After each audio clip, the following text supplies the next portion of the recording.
Hey guys, welcome back to All Access MMA. I'm Chelsea Torres, and we're here with, of course, none other, CJ Vergara, hometown San Antonio boy.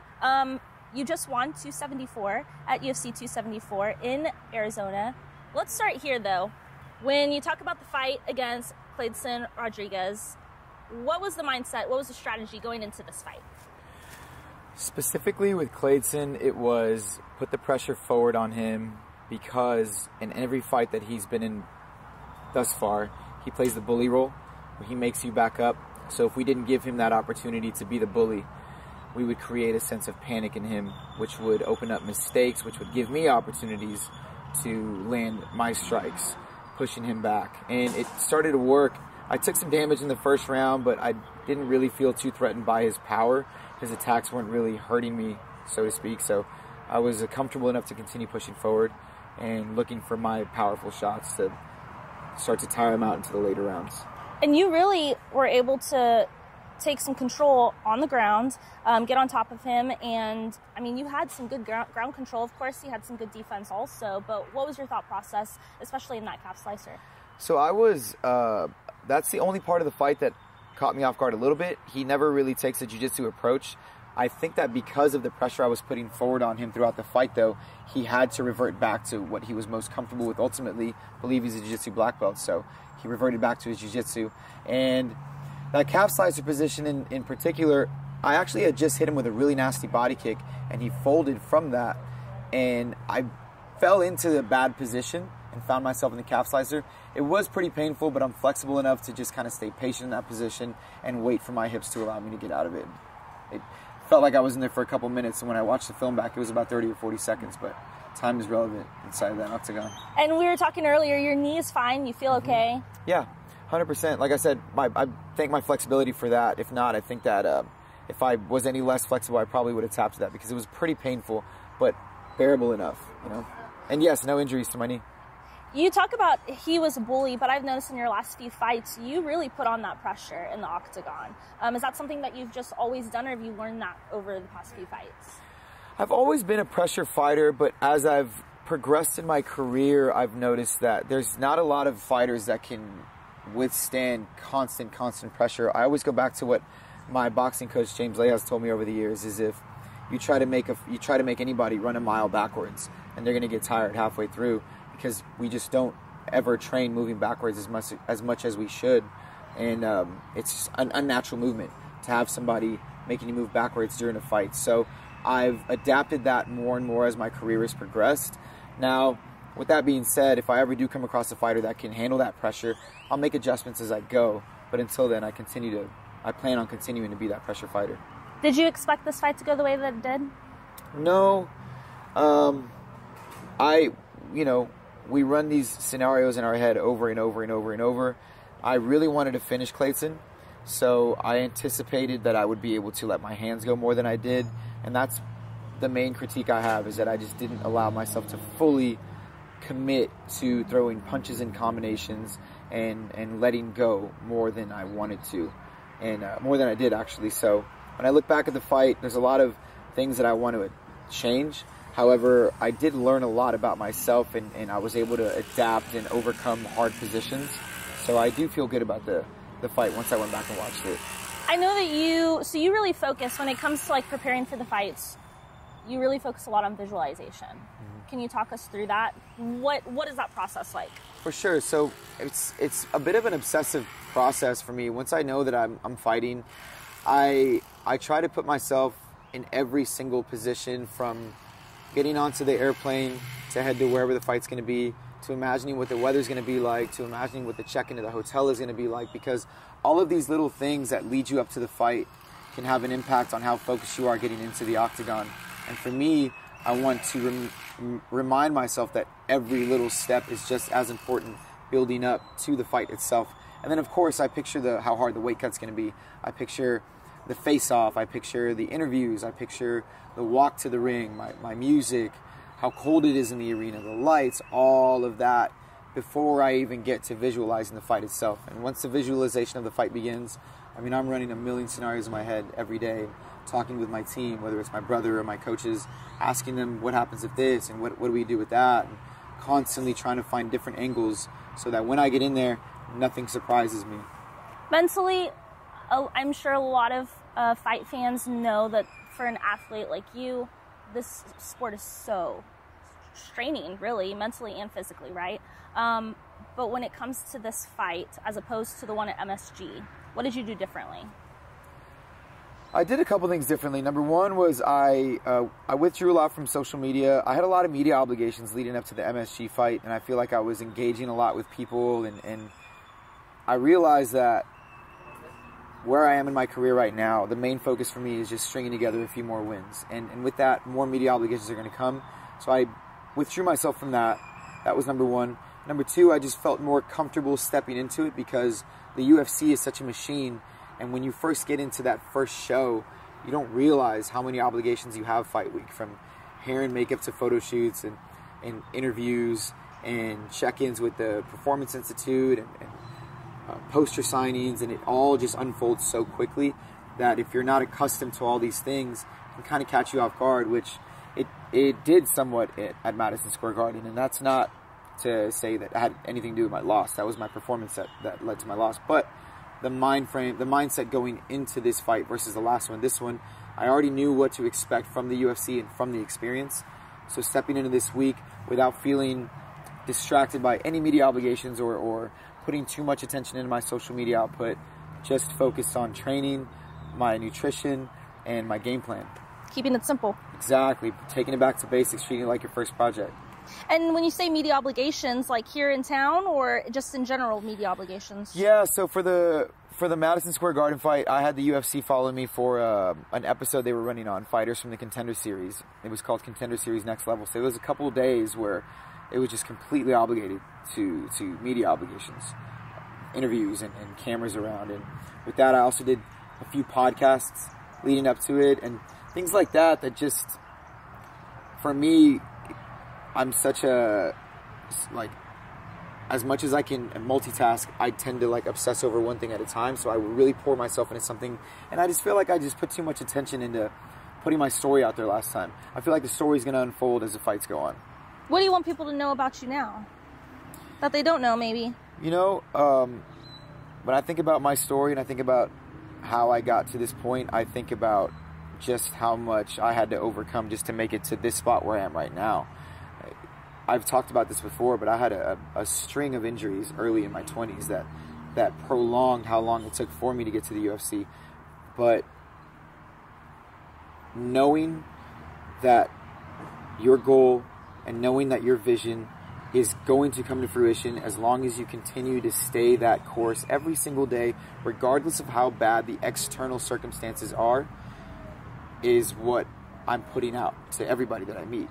And I'm meeting, like, when I go to these fights, I meet younger kids, and I'm meeting fight fans that are aspiring to be fighters or aspiring to be whatever it is. And for me, it's just stay completely headstrong on what your vision is, regardless of what anybody says. Because for me, being a UFC fighter was the craziest, most outlandish thing I could ever imagine myself doing. And that's what I set my eyes on when I was like 12 years old.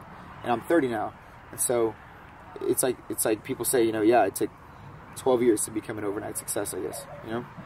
Well, and I want to talk about that because it seems like just in the past couple years, everything has just happened boom, boom, boom, right? Correct. How has that been on you, just seeing, you know, it took so long just to get to, say, Contender Series and even Fury Fighting. And then now it's been like MSG. Now this huge you said, what was it? 274. Mm-hmm. So what is that like for you when you're having to just know? Like, do you think about that? Do you sit back and think like, dang, I really did this. I've really made it this far, and it's happening so quick now. Yeah, no, I do for sure, and I feel thankful for it, and I definitely give myself credit for, like I said, staying that course and remaining true to my craft. But I have a lot of that staying grounded in it to thank to my coach, Pete. So Pete's always told me, he's always kind of made this whole experience a grounded one for me by reminding me that this is what was always supposed to happen because you've been working so hard for this. So of course you are where you belong right now. Don't let these moments become bigger than you because you still have so much you want to accomplish. So while yes, I do feel grateful and I am thankful that I've made it this far, I am also aware that I have so much more that I want to accomplish in the same sentence. So But yeah, it is crazy though, because like you said, for so long it felt like I was moving through mud, through injuries, through regional shows and setbacks and things like that. And then just from one thing to another, the growth has been exponential in the last year, because just March of last year I was fighting in Houston in front of maybe 1,200 people for a regional title. Fast forward to November, and I'm at Madison Square Garden. So yeah, it's been exponential, and I'm really grateful, and I'm excited for what else could be to come, because I mean, who knows what's next, you know, at this point. And I want to bring it back all the way to the beginning, because you said you've had this dream since you're 12. I know about the street fighting, I know kind of all of that, but what really led to the love of the sport? Probably Bruce Lee and like Mortal Kombat and the Ninja Turtles and things like that. I was always obsessed with ninja culture growing up, samurai culture growing up, and just martial arts and the philosophy of it. I would watch these martial arts movies as a child, and I would listen to these guys talk about fighting, but they talked about it like it was poetry, like it was something. There was something poetic about it for me, and it wasn't just like a violent thing. It was like an expression. And I always loved that idea of Bruce Lee talking about honestly expressing yourself, and how being a real martial artist ultimately is expressing yourself honestly, because you could do this crazy spinning technique here, but is that really, really, really who you are? And being a fighter, when you get into that, when you make it to the fight, you have to be willing to accept yourself for who you are and express yourself honestly, because if you don't, you'll be exposed. And the way you're exposed is such a raw, physical, violent, painful thing. And there's nothing for me that checks me and my ego more than that experience over and over. So I must have been 12 years old. I was watching TV with my dad, and it was a pride fight. It was pride fighting that was on in Japan, in Saitama Arena, like thousands of people. I mean, over 50,000 people probably. Saitama was huge. And I see these giant, I think it was like Mirko Krokop maybe, and Vanderlei Silva, and all these giant men on TV doing wild techniques. And all of the martial arts movies that I've seen growing up, all of a sudden I'm seeing these guys do it, and there was like a light bulb in my head clicked. It was like, wow, I wish I could be those guys. Because at the time I was afraid. I loved martial arts and I loved fighting, but I was so afraid of the experience. I was constantly getting bullied and unable to defend myself. And I set that into motion by saying, like, I can learn how to defend myself, and maybe I could be like those guys, because those guys look invincible up there. I want to be like that. And then I started telling my friends about it, and my friends would laugh at me. At that age, you know, you're a sixth grader, and your friends are like, you're crazy, you can't be a fighter, what are you talking about? You're like 80 pounds, you can never fight. And as I got older, I talked about it more and more, and then I get to high school, and the fight club starts, and I'm having these really heavy conversations with close friends of mine, and I'm telling them I really think that I could be good at this. And I was already picturing myself where I am right now. And that's where it gets kind of crazy, because when I really sit back and think to 15-year-old me, sitting and talking with my friends about this, like, no, seriously, like, I'm going to be fighting for the UFC. I promise you I'm going to be. Fast forward 15 years and I'm actually fighting for the UFC. It's something that I sit back at. And, you know, you hear about the power of manifestation, the power of visualization, but to actually see it play out in real time and live and walk through it. I've said it before, and sometimes it feels like I'm kind of walking through a dream state or something. It's pretty incredible. So you've really been manifesting this ever since you were 15. What were you doing with the Fight Club? How did that even get started, and how many kids were even a part of it? Yeah, so the Fight Club was I just decided one day that I was tired of getting picked on. I was always the little guy, and with that, and then I moved here from Laredo, you know, in the 7th grade, so I didn't know many people. When I got to high school, it just turned into the same cycle. I was getting bullied, I was getting overlooked, I wasn't a great football player, I wasn't great at any sport. I was always athletic, but just never passionate about any sport. I got tired of getting picked on, and so I started running around telling people that I trained MMA. And when I was saying all this, I was like faking it till I'm making it type of situation. So I'm watching YouTube videos at home, hours on end. I'm watching any Chuck Liddell, Matt Hughes, Anderson Silva instructional video that I can watch, and I'm practicing in the room, and I'm practicing with my friends, and we're grappling in the living room, and we're beating each other up. And I had a light bulb moment with a best friend of mine named Kevin. Let's start a fight club. Let's promote this thing at school. Let's get the 2 tough guys from the football team to fight each other. Let's try to hype each other up. Hype all these tough guys up to see who can really fight. We'll get these MMA gloves at Academy. We'll keep it a secret from our parents. And we'll find spots with grass, and that's all we need. We need spots of grass. We'll create borders of people, and we'll just scrap it out. and see what happens. And I started to find myself being able to overcome that fear of fighting, which for me was like developing that armor that I needed to begin my martial arts journey. And then it was, before you knew it, 2 years in, we had 80 people showing up to these events, 100 people showing up to these events. The fight club? 5 or 6 fights. Yeah, we were refereeing them. We had one of my buddy's friends was a nurse. Mom was a nurse, so she was like checking our faces afterwards. Oh my God. Nobody ever got seriously injured. Nobody ever got, we had a couple knockouts, maybe a broken nose, but nothing was ever severe. So luckily we played with fire and only got minor burns from it, but all that time everybody was just having a good time and just expressing. It was like a healthy expression of violence between friends. But for me, it was more. It was a visualization. It was like, no, really, like I think I'm creating something in myself that's going to turn into something much greater someday. And sure enough, by the time I actually got into an MMA gym, I was already kind of seasoned in my approach that I was no longer afraid to fight. So I was just absorbing and sponging information in at 17 years old. And by the time I was 18, 19, I was already handling guys in the gym that had been training for 3-4 years. And that was the first thing in my life that I was truly passionate about, as far as like sports or physicality. And Kevin shared that passion too. Absolutely, yeah. And he's no longer with us. He passed away. But it's like I mentioned after my fight. Rest in peace to Kevin. I owe so much of this to his belief in me. Everybody else, of any other friend I've ever had, I never had somebody in my life that believed in the vision as much as he did. He actually believed in it more than I did in some moments. So I always think back to that. And when I was leading up to the fight this week, I was just thinking to myself, damn, I really wish you were here, because you would be over the moon about this. But, I still feel him with me, and I'm going to keep his name alive in what I do. And, yeah, so it's pretty incredible to carry that with me and have this story to tell of how it all unfolded. And it's still unfolding, And then you start training in an MMA gym. At what point did you end up meeting Pete and really getting close to him? It was pretty soon after. I started training at 17. I met Pete at 19, and he was pretty cutthroat. He was in the prime of his career at the time, or maybe, yeah, he was in the prime of his career at the time, and I didn't get any special treatment from him, but for some reason there was something about his stoic way of being that I was really attracted to, and I just immediately saw him as a role model in my life, and I wanted to emulate him because he just seemed so unbothered by this whole process. Never saw him nervous, never saw him falter, never saw him move away from his diet. He was just by the book. And I just wanted to show up to prove myself to him every single day. And it was actually 6 months of training until he actually even acknowledged my existence in the gym.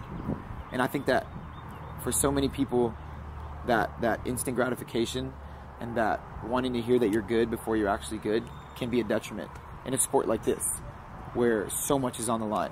So for me, I developed such a harsh and hard exterior just by having Pete and Rodrigo, who was just as much of a savage with me as he was. I was getting beat up by these guys every single day for months and months and months. I was like 135 pounds at the time. These guys are 170, 180 pounds. And these are my only sparring partners and 2 other guys that were also heavyweights. So I was getting beat up in the gym for 2 years. And I developed such a strong armor because of it. And once Pete saw just how dedicated I was to the craft, he realized that he had a prodigy on his hands. And we became this like inseparable unit. And it's been like 12 years since then, and I trust that man with my life. He's like a father to me now, Was that a conversation that y'all had, like, hey, can you train me? Or was it just kind of, it evolved to that? It evolved to that. I showed up, looking for a new gym. He looked at me and said, when you want to get some real training in, you know where to find me. And I just started showing up, and I became a part of his program just like any other student. But I just was so dedicated to it, and I wanted to be the hardest worker in the room. I wanted to do as much as I could to elevate myself and become better and better and better and better. And after a couple years went by, we got closer and closer, and he started to open up more on me, and I started to pick his brain on his philosophy to fighting and how he manages to stay so calm. And that also helped me because I'm naturally a hard on my sleeve type of human, so I get really emotional when I'm getting ready for fighting and things like that. And he really was able to get me to just kind of slow down, just relax and trust your skill, trust the process, stay the course. And all of that led me to be able to stay stoic through my injuries and my setbacks and know that this vision was going to unfold in time. And sure enough, it has. Did it ever hit you like, I don't know if I can make it to where I want to make it? For sure. Specifically after I tore my ACL, I had broken my hands 4 times. I had a shoulder surgery, and I was out for a year with that shoulder surgery. And after I came back from that, I had a fight, 2 fights, and then I was preparing for my first televised fight. I think it was 2016. It's going to be really big for me for LFA, which is a really big, like countrywide promotion, actually worldwide promotion.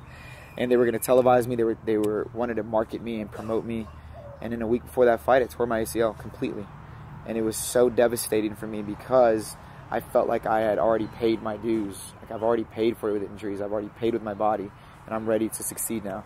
And it was just like the biggest setback was still yet to come, which is my ACL. That took me out another year almost.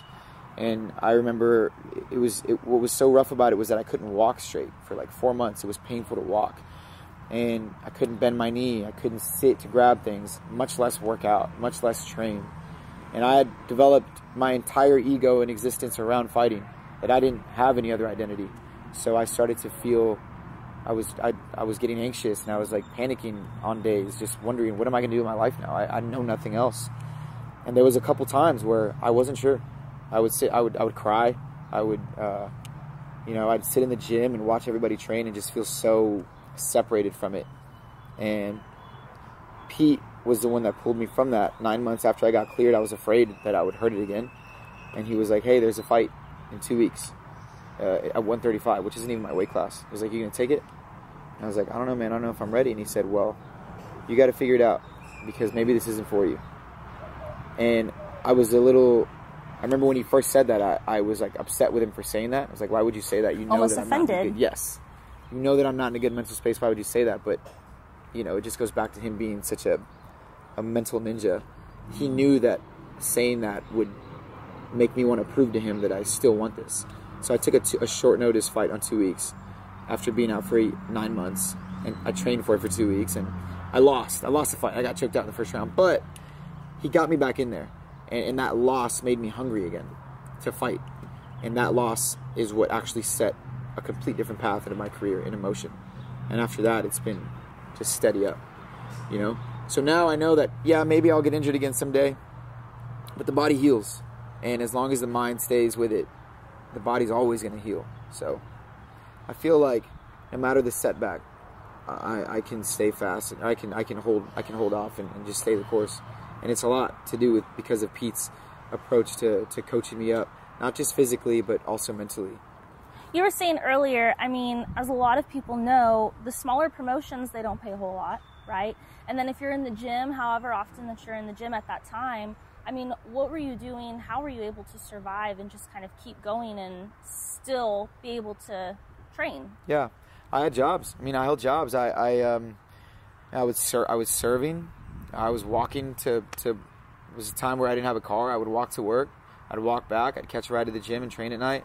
I bar backed, so I would, I'd run a bar from like 8 p.m. to 3 a.m. Go lift weights afterwards. Go sleep, wake up, train, go back and do it again. I would hold 2 jobs at once. I worked at a local taco shop for 3 or 4 years off and on. And it was hard for sure, but at the same time, I knew that fighting wasn't going to pay the bills yet. And it was one of those things where I always felt like, right now I feel like I'm going to college. Like fighting is college. The gym is college. And I'm working towards my doctorate right now. And that doctorate is going to come when I make it to the UFC. And then the fighting will pay the bills. And so I just, grinded it was time. I was really grinding it out, working 15, 16-hour days, plus working the gym, plus working out in the gym as much as I could, and I made it work. And that, it made it so much more impactful when I was able to finally step away from work and just focus full time on fighting. It's been the most incredible change in my life for the last year to only be able to focus on fighting. But there was years and years and years where I had to work 2 or 3 jobs at a time just to make ends meet. Because when you're fighting in the regional scenes, people don't know this, but you're maybe making $1,000 plus ticket sales, which is just nothing, And you're taking the same ass whipping too. I feel like I have this philosophy that if you really want something, you're willing to work for it and sacrifice for it. And that's obviously what you did. Moving forward, at what point did Jesse James Leija end up becoming your boxing coach? Yeah, so Jesse was actually my boxing coach around the same time that I met Pete. I wanted a boxing coach, a good boxing coach, so we approached his gym. At the time, he was on San Pedro. And James and I, you know, he's Hispanic and he's we have very much the same culture. So we got along well pretty instantly. And he saw the work ethic and the potential that I had. So he invested himself into me pretty early on. Spent a lot of time doing one-on-ones with him. Same thing, just trying to pick at his brain, because a world-class athlete is a world-class athlete. And that mindset is the same across. They all have different tweaks about them, but it's all that same hungry mindset and ambition that they all carry. So him and I did Golden Gloves under his banner in 2011. I was the runner-up for Golden Gloves, all while training for MMA fights too. So I've stayed in a close relationship with him and his entire family since I was 19, and I owe a lot of my boxing technique, a lot of my footwork, a lot of my head movement, and just also having another role model in your life that has fought in places like Madison Square Garden, that has fought in front of thousands of people for world titles, that has been through the trenches like that. To be able to pull from that whenever you're feeling doubt or wondering about something, and be able to have a mentor like that, it's been crucial for me. Do you think that you're still learning from them every single day? Absolutely. Absolutely. As much as I know of the game right now and feel so confident in my game, there's so much more to learn. And that's what I love about martial arts. It's an ever-evolving thing. And as a martial artist, you never know everything. There's always something more that you can learn. And if you stop learning, then you stop growing, and you will be met with force by somebody who was willing to continue learning. What was something from this last fight, 274, that you're like, okay, I know I need to learn this a little bit better and do this for my next fight, whenever that is? I would say implementing the game plan in a stricter way. The game plan was to go out there, put pressure on him, and hit him with 3 or 4 shots at a time. But I was doing 1 or 2. And I think that there's just like a mental block that I had. It was almost like a writer's block when I got in there, that I lacked a little bit of creativity. So now I've been sitting with myself trying to retrace my steps. Okay, what exactly happened leading up to walking into that octagon that kind of kept your creativity and flow state subdued? And so maybe I need to spend more time meditating. Maybe I need to spend more time in a flow state. Maybe I've even considered like hypnotherapy. I am open-minded and willing to try absolutely anything to further evolve this, because I have all the skills. I'm training every single art that I need to train to stay ready physically. Now it's all up here. People say this all the time, fighting's a mental thing. No, but it really, really is a mental thing, because you could be the best fighter in the world, but if your mind isn't present, if you're not absolutely 100% present in that fight, then suddenly you're no longer the best. And so I'm constantly trying to find new ways to stay present outside of the octagon too. And that's been a big thing too, is like enjoy every step of the process and stop looking so much into the future and just like kind of sit here and just take a breath, man, breathe and enjoy where you are right now. I know that I want so much more to accomplish, but I really want to learn to just sit where I am and enjoy it the whole time. Savor every moment. Yeah, it's easier said than done, right? For sure. I mean, so what do you do then, since you've been full-time fighter past year or so? What do you do like when you're not fighting, when you're not in the gym, not training? I spend a lot of time with my family. You know, now that, you know, the world's kind of opened back up, I love going to music festivals. I love EDM festivals and raves and things like that. My son is 11 now. We spend a lot of time playing video games together. I like to take him to the river, to the beach, so we plan on doing a lot of that, getting outdoors, things like that. I want to travel. I want to see different parts of the world and start doing things like that. But, you know, I'm a bit of a goof when I'm not in camp. You know, people that know me know that. I love working out and stuff, but I also just like having a good time. I play music. I'm learning how to play electric guitar now, and I'm just trying to, you know, just find different ways to keep myself entertained. And I feel like now that I'm in the UFC and the checks are getting bigger, I'm sure my hobbies are probably going to start getting more extreme. You know, maybe pick up surfing or something. I don't know. We'll see. And does your son fight? No, God, no. Would you want him to? He's a soft boy. Not necessarily. No, I mean it's rough.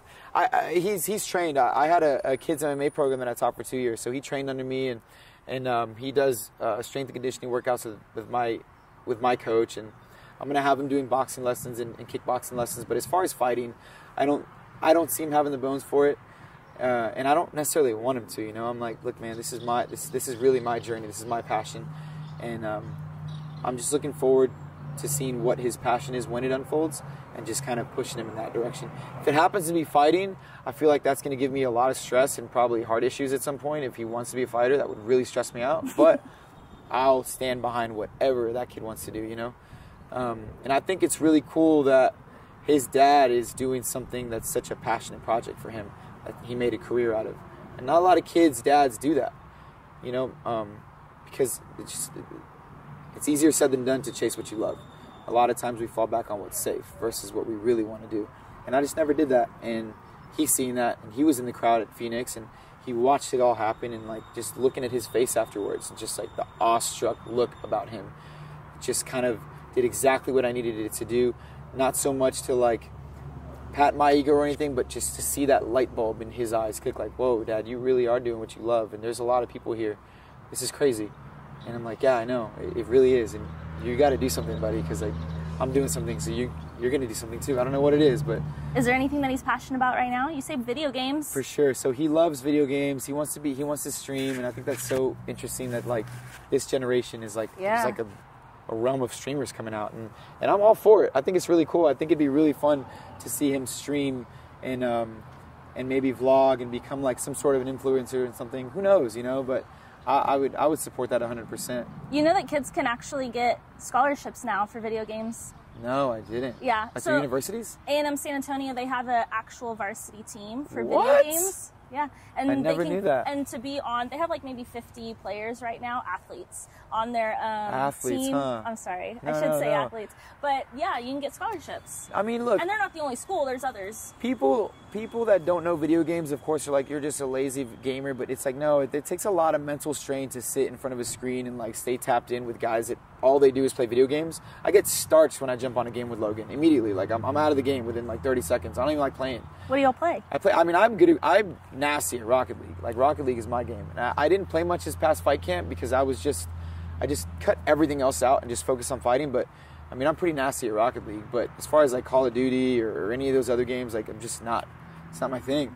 The kids are really nasty out here. I'm getting beat up by like 8-year-olds, Yeah. and they're on the microphone and they're telling you like how bad you suck, and it's like pretty demoralizing. So I'm like, I don't even want to play with y'all. That's so mean. I had this one kid like shut off my Wi-Fi one time because he was being mean to Logan, and I told him that I was like trying to be a tough dad or something. Like, who do you think you are? And he was like, oh, that's funny. I'm gonna shut your Wi-Fi off. And I'm like, yeah, real good one, dude. You can't shut my Wi-Fi off. And then 10 minutes later, we had no Wi-Fi. How did he do that? No idea. This kid's out here. He was like 10. It was pretty scary. That's insane. Oh yeah. So then I'm curious, with your fight camp that you had and you shut everything out, does Logan notice that? What does he see? What does he say, you know, during that time? No, so, you know, that's like my place of like, I get to just be a kid again with him. I get to just turn that off. And that's the thing is like, I've also learned that as I've gotten older in this career too, is like, obsession is great in spurts, but you can really wear yourself out doing this. And I don't want to wear myself out. I go to the gym, I focus on my training, I put everything I have into it, but when I leave the gym, I turn it off. I don't even like listening to like heavy, hard rap music to hype me up when I'm outside of the gym. Like I just want to just relax, get my mind off of it, and pick him up from school and watch a movie, or, you know, just sit outside and just like get my mind off of it. As the weeks get closer, my diet gets tighter and the pressure starts to build though. For sure he notices it. I'm a little tired, I'm a little agitated sometimes, and I have to remind him like there's a lot on my mind right now. And he's so sweet about it, and he understands, but I do my best to just stay present because fighting's not going to be forever, and you know, he is. So that's ultimately, my family is at most the most important thing in my life. So I do my best to stay present outside of training and things like that, because it can be overwhelming. And we were talking earlier about just cutting and how vulnerable that can be. But for people that have absolutely no idea, the daily stress that you're going through, what is that like? So a weight cut, you know, in MMA, you don't have a lot of weight classes like you do in boxing. Boxing has a weight class every 5 or 6 or 7 pounds. In MMA, it's every 10 pounds. And if anybody could tell you, anybody that's ever tried to go on a weight loss journey knows it's really hard to lose weight. And so it's the same thing for fighters. But for me, you know, I fight at 125 pounds, but that's not what I weigh when I'm not in camp. I weigh much more than that. So as I restrict my diet and up my training regimen and intensity, I lose weight and get closer to my weight, but you still have that 14-pound window that you have to lose within 2 weeks of your fight. So it's a lot of water loading, a lot of clean eating, and then when you get to your destination, so for me it was Phoenix this time, you cut your salt out a couple days before the fight, you water load 2 gallons of water a day, and then you just sponge everything out. You cut water out the day before your weigh-ins, and you spend hours in and out of the sauna. are working out with a sweatsuit on. And as the pounds get lower and lower, I always joke with my team, I'm like, man, we're almost in spiritual hours now, because when you're in those last 2 or 3 pounds, all you have left is your purpose, because you don't have much strength to hold yourself up. And I'm depending on my brother and my coaches to help me out of the sauna and lift me up. And there's other fighters in there that are suffering through the same thing. And as the pounds get lower and lower, all you have is the visualization of why you're here in the first place. And if it's not cemented and like you don't really believe in it, it's gonna break you.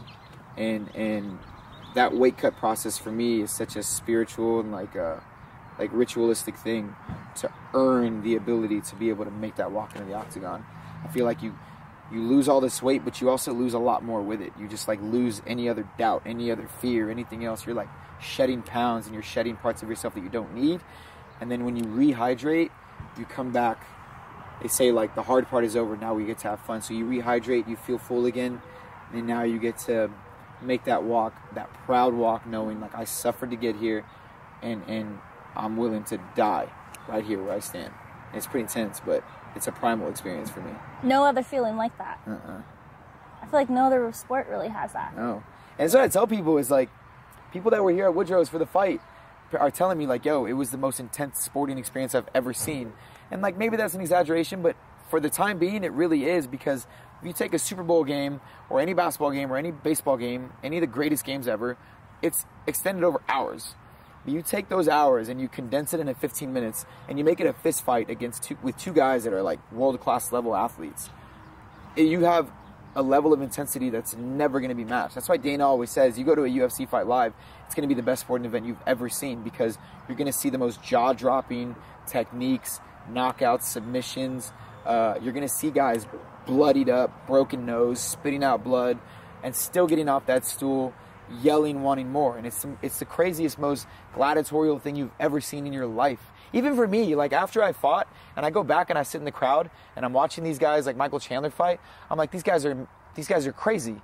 This is a crazy thing that we're doing here. If we really look back and like take a step back, this is like a very primal, ancient thing that we're doing. But it's like gladiator days. It is. But fighting it's an expression.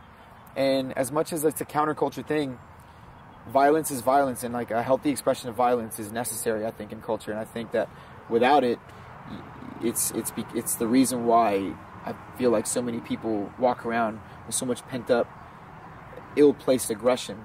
You see road ragers out here and things like that because there's just so much pent-up frustration in you that you don't express it. Well, we get to express it, and we get paid a lot of money to express it too, so it's pretty cool. That is pretty cool. Yeah. So your overall thoughts of the fight this past Saturday, 274? My fight? Or the whole card? Just overall the whole card. It was an incredible experience. You know, I was really bummed about Cowboy not being able to make the fight because we cut weight together.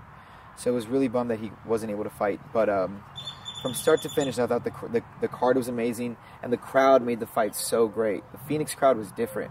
I fought in New York, and the New York crowd was great, but there was something specific about the Phoenix crowd. They loved MMA. I saw so many fans out there that were diehard MMA fans that travel from Phoenix, and then next month they're going to be in Austin, and the month out, like there's people out here that are like diehard MMA fans, and a lot of them were in Phoenix.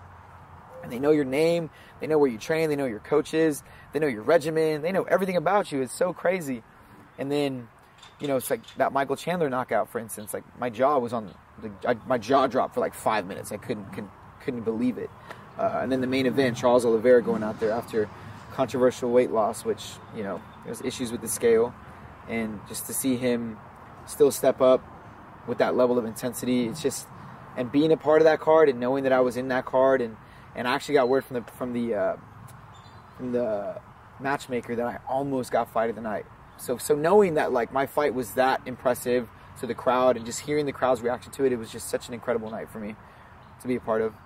And you said that you cut weight with Cerrone. Mm-hmm. So talk about that experience being, or just even being in Cowboy's presence. Yeah, so I've decided that Cowboy is like the grandfather spirit of martial arts from here on out, because he has had 48 fights in the UFC, and he's been such a key figure in MMA. Everybody thinks Cowboy, they think about, it's such a true expression of what he is. He's a real cowboy.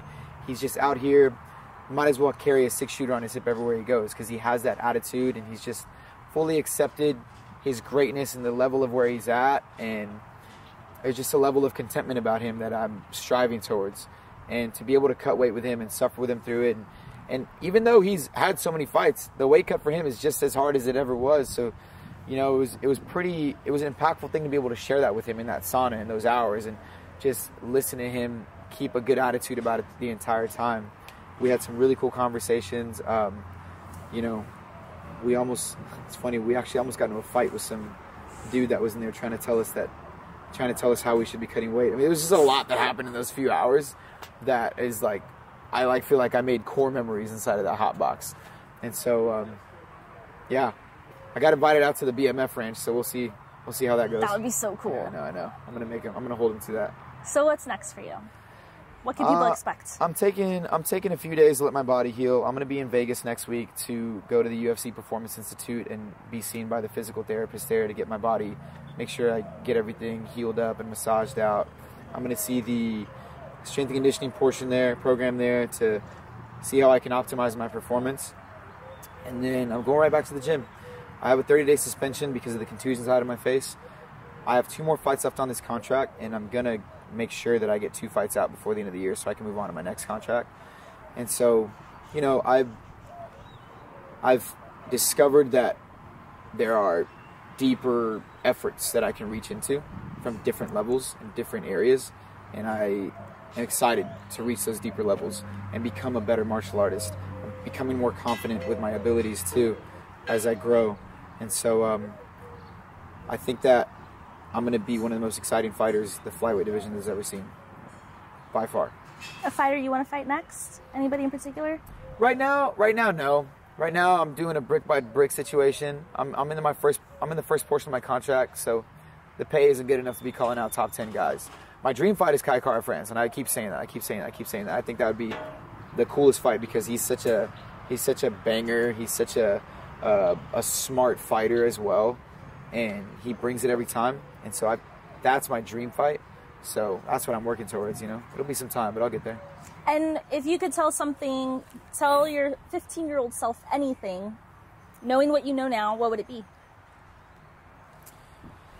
I would say thank you every day, because if it wasn't for you believing in yourself before anybody else did, we wouldn't be here right now. So you did exactly what you promised yourself you would do, and it's only getting better. So I'm proud of you, and we got a lot more work to do though. So there was a huge watch party with family and friends here at Little Woodrow's over off Braun and 1604. Bunch of people here. So I'm sure you've probably seen it by now, but I want to show you the reaction, or get your reaction from their reaction. A double reaction. Reaction to the reaction? Reaction to the reaction. Did you just noise my noise? Okay. Let's go! Scores at 29-28, Rodrigues. What? Second round scores the contest 29-28 for the winner by split decision. Let's go, baby! Man, that is so lit. Oh my God. Did you expect this many people to be there? Yes, to be honest, I did. You knew? I knew. Oh, that's so incredible.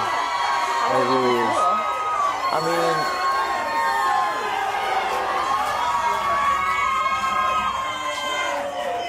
mean, it's just to see this level of support and people that believe in the journey after I worked so hard to get to this point. It's pretty incredible to celebrate it with them like this, because there's something about a fighter that brings people together like that, you know? People believe in a fighter, and you see it in movies all the time like Rocky, and people they can really get behind a fighter.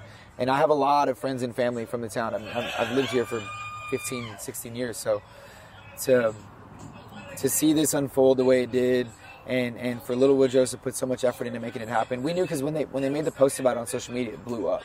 like it was like 700 people liked it, and it was getting shared on everybody's profile. So I knew that it was going to be a good turnout.